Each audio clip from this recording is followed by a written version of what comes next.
There are a number of platforms that you can use to evoke a sustainable and innovative difference in our communities. And one of those platforms are pageants. And the question that I want to address today is, where have we gone wrong with pageants?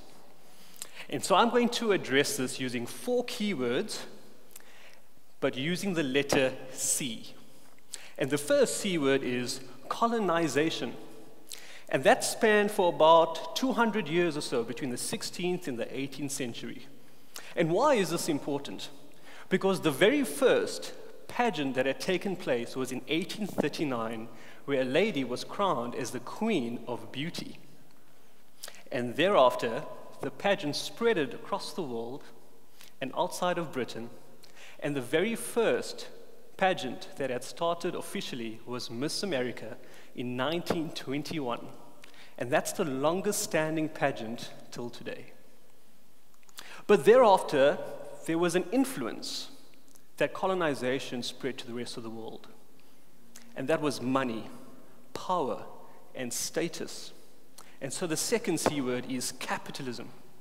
And just after colonization was at its peak, industrial capitalism started just after 1880. And since then until now, it has grown exponentially. So how does this tie in with pageants? So they used pageant winners or title holders to be the faces for their brand or to be ambassadors for their companies in order to elevate their power, their money, and their status. And along these years, as we all know from a South African perspective, there's that one C word that we all just look down upon, and that is corruption, where we do things against principles and without a code of ethics. But the reality is that we're part of the BRICS country: Brazil, Russia, India, China, and our South Africa. And we put so much of emphasis on capitalism, where in fact, where 78% of South Africans suffer, we would need to adopt socialism.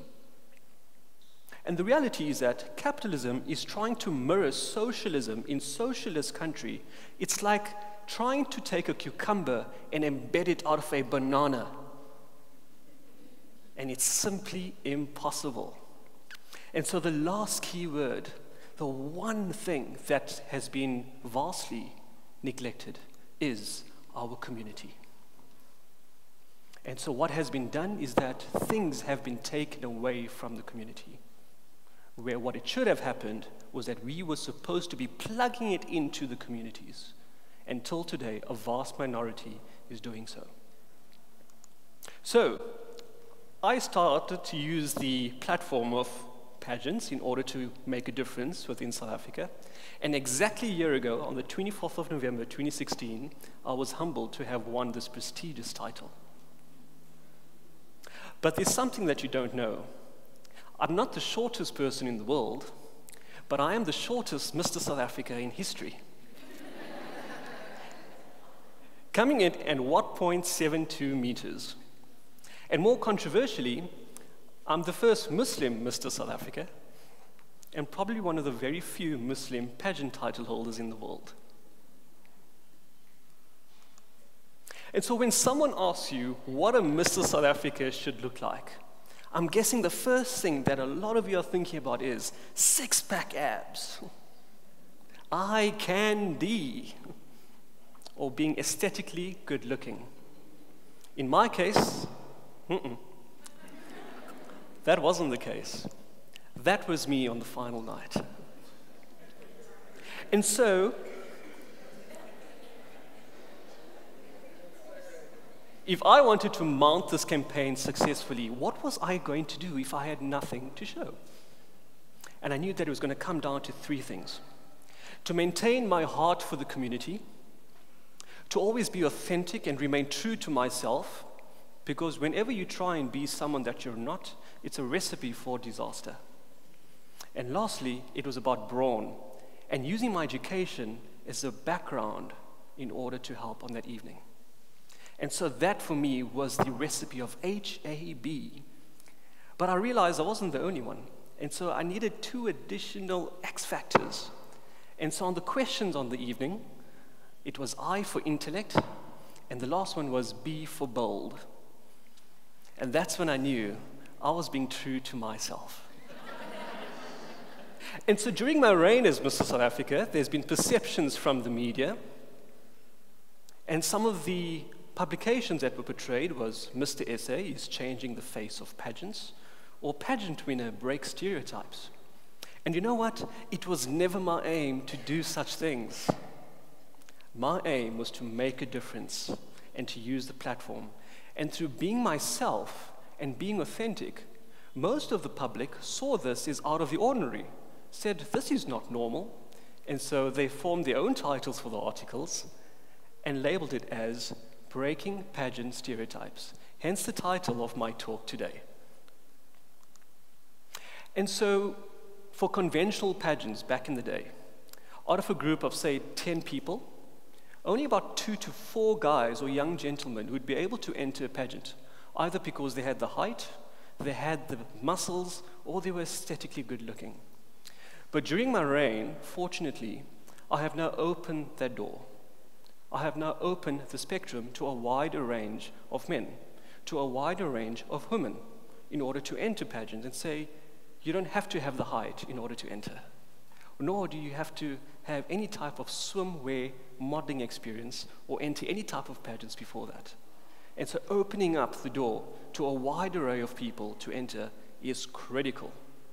The reality is that in South Africa, we've got something which is known as the triple challenges, which is unemployment, poverty, and inequality.